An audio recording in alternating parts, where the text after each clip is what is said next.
মনটা আজকে ভালো নয়, কিন্তু আজকে এইখানে আমি মিটিং করতে এসে যার চেহারাটা দেখতে পাচ্ছি না, এটা আমার জন্য একটা কষ্টের ব্যাপার। সেই চেহারাটা হলো জাহিদুল আলম জাহাঙ্গীরের চেহারা।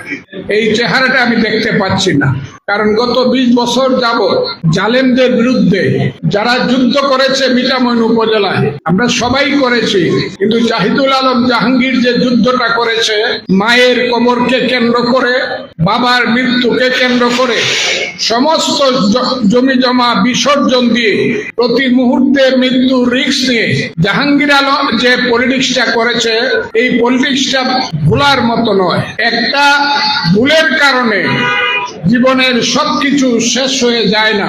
নিশ্চয়ই সে একটা ভুল করেছে, তা না হলে দল এই ধরনের সিদ্ধান্ত নিবে কেন?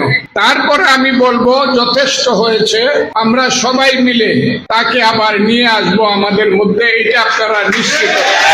একদিনেই একটা মানুষের সবকিছু শেষ হয়ে যায় না, সে আবার আসবে, রাজনীতি করবে, ভুল করেছে, ভুলের শাস্তিও হবে, সেইটা আমি অস্বীকার করি না। আমি দলের সঙ্গে বিপরীতে যাইতে চাই না, কিন্তু জাহাঙ্গীর ফিরে আসুক এইটা আমি চাই। এবং জাহাঙ্গীর আজকে এখানে থাকলে আমি আনন্দ চিত্তে কথা বলতে পারতাম, কিন্তু আমার একটা ছেলেকে এই চৈত্র মাসের রোদে জেলখানায় রেখে, আর সে আরো অসুস্থ, এমন অসুস্থ তার স্ট্রোক করেছে, সেই স্ট্রোকের মধ্যে সে জেলখানায় আছে, এটা আমার ভাবতেই কষ্ট লাগে। আমি তাই আপনাদেরকে বলি তার জন্য দোয়া করবেন এবং সবাই মিলে চেষ্টা করবেন সে যাতে বের হয়ে আসে। একজন এমপি হিসাবে বলতে চাই, আমাদের প্রধান ব্যক্তি, প্রধান নেতা, বাংলাদেশ সরকারের প্রধানমন্ত্রী জনাব তারেক রহমানের 31 দফা, তার মূল্যায়ন এবং তার বাস্তবায়ন, বিশেষ করে আজকে এই মাসগুলো থেকে তিনি গাছ রোপণের যে নির্দেশ দিয়েছেন এবং ইচ্ছা প্রকাশ করেছেন,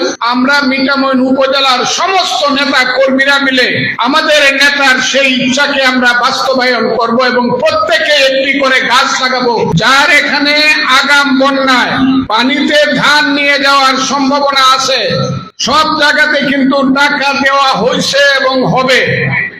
যারা টিআইসির কাজ যারা পাইছেন, তারা যদি দ্রুত এই বাদ শেষ না করেন, টাকা পান বা না পান, টাকার দায়িত্ব আমার, আপনার টাকা মার যাবে না, সমস্ত টাকা আমি দিয়ে দিব, কিন্তু জমি রক্ষা করতে হবে, প্রধান কাজ।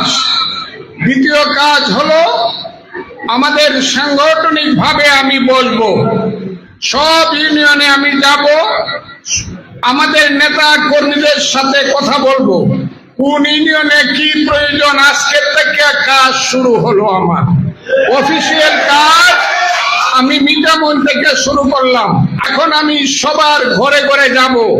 এইটা মনে করেন না যে আমার বয়স হয়ে গেছে গা, এই কারণে আমি যেতে পারবো না। সব ঘরে ঘরে কিন্তু আমি যাব এবং আমি জানতে চাইবো আমার সমাজের মধ্যে অভাব কি, অভিযোগ কি, সবকিছু আমি নজর দিব কিন্তু, এবং চেষ্টা করব মিঠামইন উপজেলা সহ অষ্টগ্রাম মিঠামইনকে একটা সোনার সংসার বানানোর জন্য, এটা কিন্তু মনে রাখেন। এবং আমি মনে করি রাজনৈতিক ভাবে এই দেশে এখনো চক্রান্ত ষড়যন্ত্র চলছে এবং এটা মার্চ মাস। আপনারা মনে রাখবেন আজকে 3 মার্চ, 3রা মার্চ, এই দিনেই বাংলাদেশের যৌথভাবে স্বাধীনতার ঘোষণা করা হয়েছিল। ছাত্র সমাজের পক্ষ থেকে পল্টন ময়দানে মুক্তিযুদ্ধ শুরু হয়ে গিয়েছিল। এই মাসে আপনারা মুক্তিযুদ্ধের অনুষ্ঠানগুলো প্রত্যেক ইউনিয়নে ভালোভাবে পালন করবেন, আমি আপনাদেরকে এই অনুরোধ করে দিলাম। কারণ বাংলাদেশ এখন 2 ভাগে বিভক্ত। এক ভাগ যারা মুক্তিযুদ্ধকে মানে, 71কে মানে, তারা হইলাম আমরা। আরেক ভাগ হলো যারা 71কে মানে না, মুক্তিযুদ্ধকে মানে না, তারা হইলো আমাদের বিরোধী। কাজে আমাদেরকে মুক্তিযুদ্ধকে ঊর্ধ্বে তুলে ধরতে হবে। এইটাই জিয়াউর রহমানের বিএনপি হওয়া উচিত, এটাই জিয়াউর রহমানের বিএনপি।